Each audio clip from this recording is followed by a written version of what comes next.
Assalamualaikum warahmatullahi wabarakatuh. Oke, ini challenge hari pertama. Saya akan bagi insight setelah saya baca buku Saatnya Ibu Menjadi Ibu, karya Teteh Febrianti Almira. Ya, jadi saya sudah baca pada hari Rabu selama 15 menit kurang lebih ya, dari halaman 1 sampai halaman 25. Nah, mungkin bagi teman-teman yang sudah demen baca ini dikit banget gitu ya, tetapi bagi saya ini sudah sangat memberikan insight begitu ya, karena dari halaman 1 sampai halaman 25 kita dihadapkan sebuah pertanyaan yang ini mungkin sering kita pertanyakan. Sebenarnya jadi ibu itu lebih bagus yang mana sih? Jadi ibu rumah tangga atau jadi ibu yang bekerja? Begitu. Pasti kan teman-teman sering banget kan menemukan pertanyaan seperti itu, seolah-olah ya ibu yang bekerja itu better daripada ibu yang cuma sekedar ibu rumah tangga, atau ibu rumah tangga itu jauh lebih better daripada ibu yang bekerja di ranah publik. Nah, ternyata dari buku ini kita dapat sebuah another POV begitu, kalau sebenarnya tidak perlu ya kita memperdebatkan yang mana yang lebih baik, tetapi ada pembahasan yang lebih utama, yaitu apakah ibu itu sudah menjalankan tugas utamanya dengan baik begitu.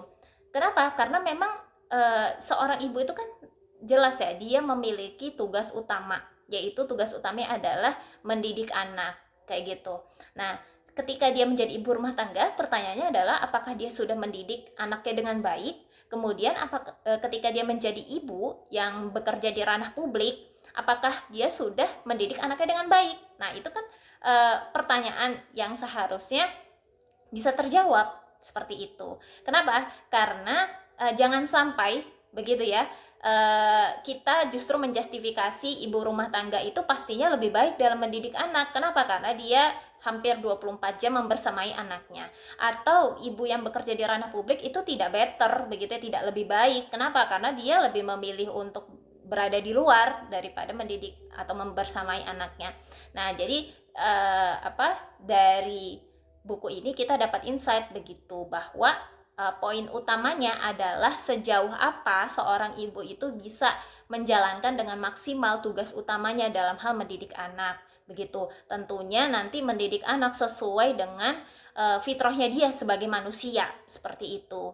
Nah, ibarat sebuah klien gitu ya, misalnya seorang pengusaha memiliki klien, kemudian seorang dokter dia memiliki klien, yaitu pasiennya. Nah, seorang ibu ini juga memiliki klien, yaitu apa? Kliennya adalah anak-anaknya. Sehingga orang yang paling berhak untuk mendapatkan manfaat dari seorang ibu itu adalah anak-anaknya. Begitu. Jadi seorang ibu dia harus paham bahwa anak-anaknya itu mempunyai hak untuk mendapatkan ilmu terbaik dari ibunya, kasih sayang terbaik dari ibunya, kepedulian terbaik dari ibunya, seperti itu.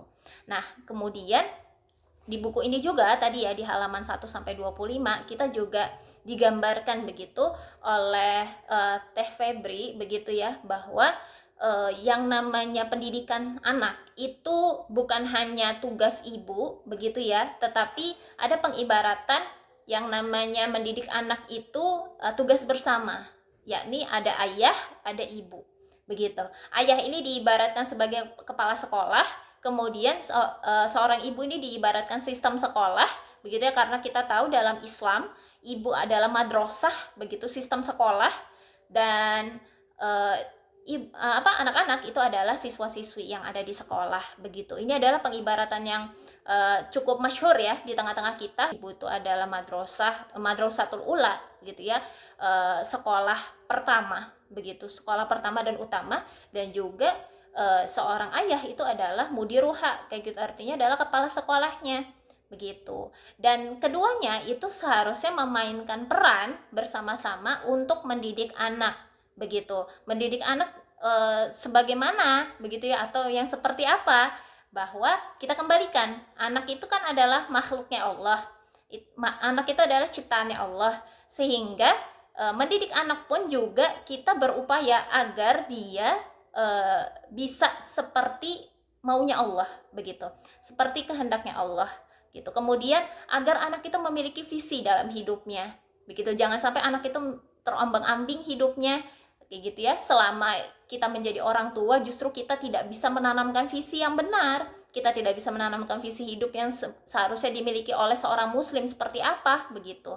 Dan juga kita mengajak bagaimana mendidik anak itu agar dia itu bisa berkontribusi gitu ya, berkontribusi di tengah masyarakat. Kemudian dia juga tadi itu ya, dari segi ketaatan dia terikat dengan apa yang Allah perintahkan begitu ya, dia menjauhi apa yang Allah larang.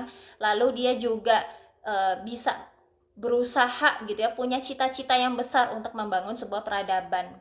Dan sebagaimana kita tahu sebenarnya dalam hal pendidikan begitu, itu kan tidak lepas dari berbicara bagaimana output, bagaimana hasilnya gitu.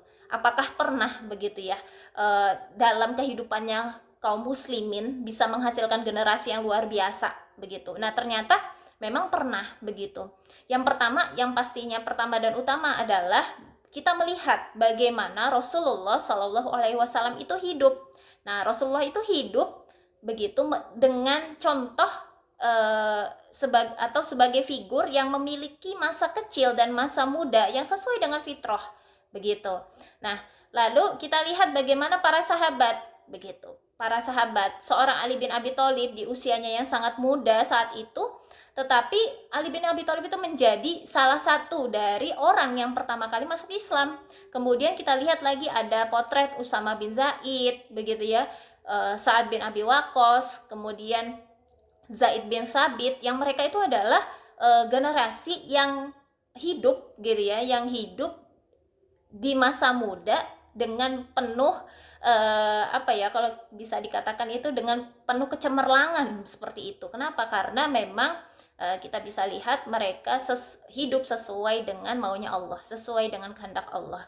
Nah, ini kan tentunya menjadi sebuah pertanyaan besar ya, apakah kita itu sudah memiliki cita-cita besar untuk memiliki keturunan atau memiliki anak yang nantinya akan seperti mereka begitu, akan seperti para sahabat itu begitu ya, akan memiliki ketaatan yang luar biasa, akan memiliki keberanian yang luar biasa, akan menjadi para pemimpin, para pejuang yang itu sudah terbukti di dalam kisah-kisah begitu ya, di masa Rasulullah, masa para sahabat, bahkan hingga masanya Muhammad Al-Fatih begitu.